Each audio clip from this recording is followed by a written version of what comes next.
Welcome to the Benzene Awareness Safety Training course. You may wish to turn up the volume at this point.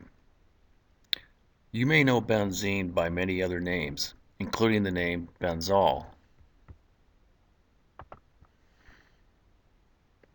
Benzene, or benzol, is a highly toxic substance whose chemical properties include a low flash and low boiling point.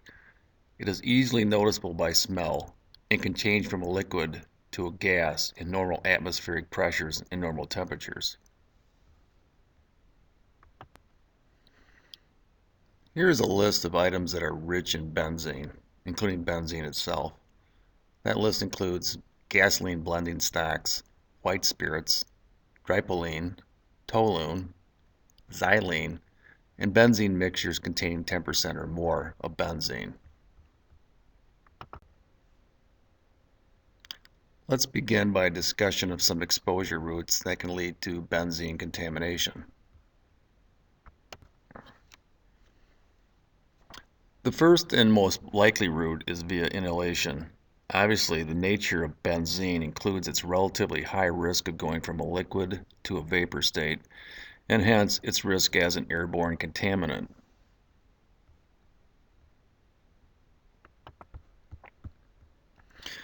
Another but much less likely scenario is actual ingestion of benzene.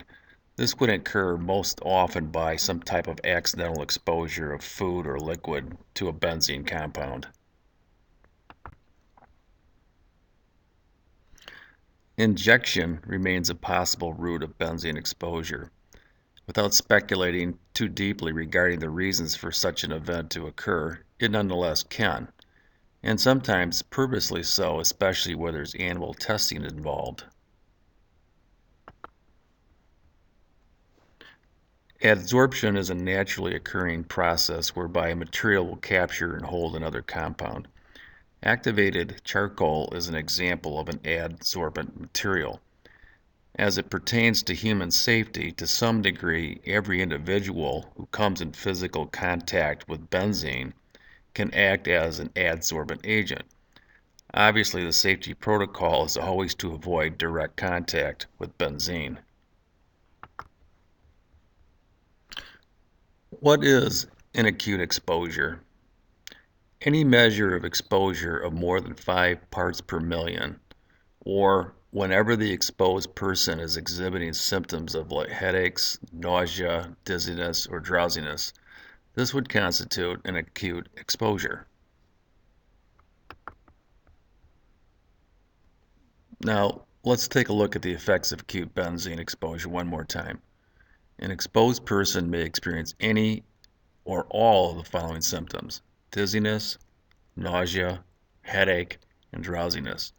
And I'll add one here, narcosis, which is just a fancy way of saying unconsciousness. The chronic effects of acute benzene exposure involves a range of conditions that centers around the effects of what's known as myelotoxicity, which is the slowdown of bone marrow functions. As you may recall from high school biology, the bone marrow is the body's factory for the production of red and white blood cells as well as plasma cells. Pancytopenia is the reduction in the count of red and white blood cells. Slowdown also results in general weakness, as well as red and purple discoloration of the skin, something known as purpura, can also ensue. And finally, there's aplastic anemia, which is a blood disorder that is related to the lack of adequate blood production. This often shows up as a condition we know as leukemia.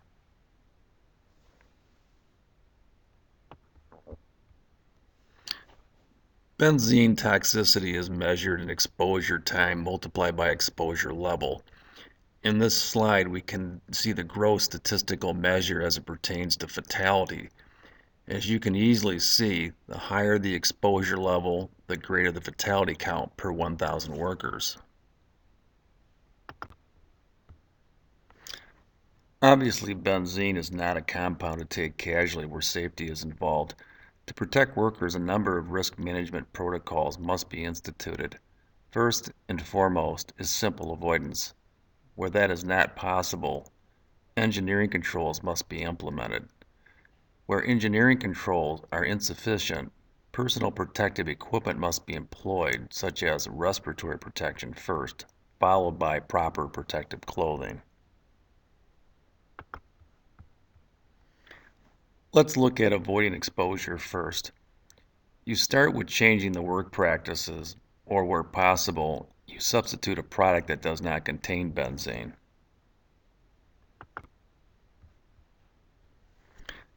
Where avoidance is not possible, implementing an engineering control may be in order.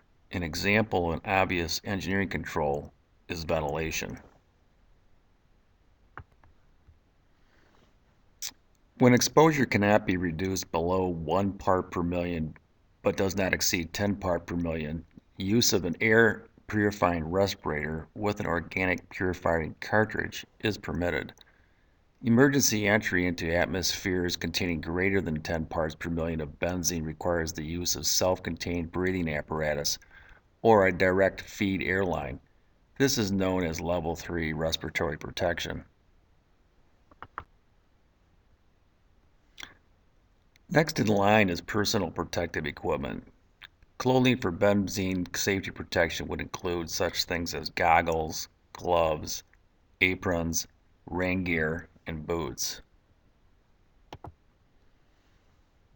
Under OSHA rules, a medical monitoring program must be instituted where exposure to concentrations equal to or greater than 0.5 parts per million on an 8-hour time-weighted average are experienced 30 days or more in a given year. Medical monitoring is not termed out in 1, 2, or even 3 years, but remains a permanent part of the exposed employee's safety and health protocols while in the employment of the responsible company.